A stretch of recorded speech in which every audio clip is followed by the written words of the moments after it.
And we'll be right back. Is the growth of government driving you crazy? Is it frustrating you that you can't do anything about it? Now you can. Join the Free State Project. Move to New Hampshire and get active with other liberty activists who have already slowed the growth of government in New Hampshire. Go to freestateproject.org. Ron, you mentioned when Richard Nixon closed the gold window and severed the final tie between the dollar and gold on August 15, 1971. I remember so clearly. I was driving in the square in Hillsdale, Michigan, and I felt like a bolt of lightning had hit my car when I heard that news. I couldn't believe it.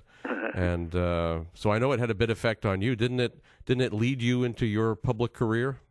Yes, and of course, many of those announcements came on the weekends, and that was a Sunday night. August 15th was a Sunday night. Not only did they close the gold window and default on that promise, they put a 10% import tax on everything that came into the country, and put on wage and price controls.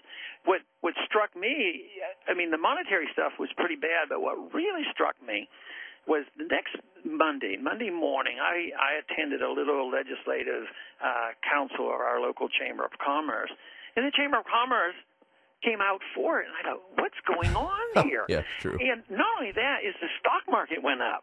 It went up, at that time, it went up the most in one day ever. It went up like 34 points. Percentage-wise, that was a big jump. And I said, either I'm crazy or the world's crazy, because this is not good news. And, of course, those of us who had been concerned, won that argument, because look at what happened during the 1970s.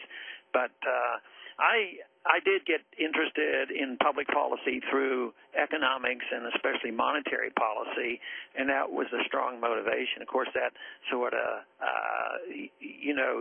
developed into my deep concern for personal liberty and a lot of interest in foreign policy and monetary policy and debt. But when you think about it, it all comes together, on this. I think if you defend liberty, you want a sensible foreign policy, and you want a government to act sensibly. And if you believe in liberty and markets and honesty, you can't believe in a Federal Reserve system, and you can't believe in the system of counterfeiting.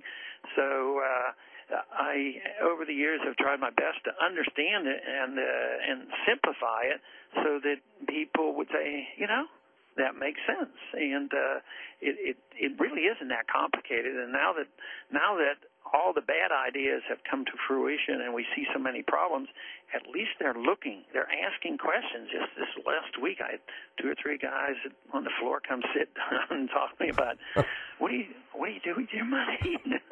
where do you invest it? Do you buy gold? And I said, yeah, well, isn't gold too high right now? I mean, it's $900. You can't buy gold. So, but it's interesting, and it reminds me of what Leonard Reed used to talk about a lot. He would say that you ought to learn your material the best you can. Eventually, they'll come and ask you questions, and that is good. They'll listen to your answers if they ask the question. But if you sort of push yourself too aggressively on somebody, you really turn them off. So I'm delighted that people now at least ask questions. And Lou, just recently, I had one member come to me a couple of months ago, and he sounded so sincere about learning more about the Fed. He says, what one book would you read? And I said, well, in order to understand the business cycle and what went on, one of the books that impressed me the most was Murray's book on the Great Depression. So lo and behold, he came to me this week and told me he got it. He says, I'm reading it now for the second time. Wow. And he was just really fascinated with that. And I always considered that he was probably, just sort of mainstream Republican, and so many members are like that. Some of our supporters will paint everybody as evil and monstrous, but I see them as people who are just sort of molded by, current events and current thinking and what they've learned in college. But if there's reasons for them to look for different answers and they get a little bit of guidance, I think many of them will change their opinion. And I sense that is coming now, just because what the government's been doing is such a failure. And that's why I think the young people are so alert to this. They see the failures of government, and they're more honest with themselves and saying, hey, this sounds like a bunch of baloney. I don't believe that stuff. And then when they hear a little bit about how the market really works, and you've seen it and have heard it and recognize how people are reacting on the campuses. But you had a lot of responsibility for that and have changed people's mind. The other day I stopped on my way to Wake Forest on my way to Washington. We had 1,300 young people turn out. Wow. And the loudest cheers came when I talked about Mises and the gold standard in the Federal Reserve. But they knew Austrian economics. They know these terms. But interesting enough also, Lou, Bettina Graves was there visiting. So I thought that was pretty fascinating, too. She's a great lady. And, Ron, you mentioned, of course, correctly, the link between the Fed and foreign policy.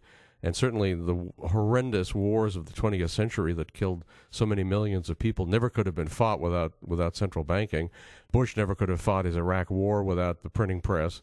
So they've got the printing press. They're talking about Iran. They're talking about Pakistan. I mean, do we face another war? Is Obama going to take us into yet another war? I think what you say is absolutely true, and that is what you see. They spend too much money, conservatives and liberals, even on war. And then there's debt, and the Fed is required to buy that debt and monetize it and cause the inflation. But right now there's something even more going on, and that's why this audit of the Fed is so important. And that is they're involved in foreign affairs, too. It is the foreign operations, foreign discussions, foreign agreements that are absolutely prohibited from becoming known to the Congress. They do have no obligations to tell us one thing about it. So we now know that they're involved in the last year or so of extending credits, guarantees, and direct credits to the tune of $2 or $3 or $4 trillion. We don't even know. But these go to central banks.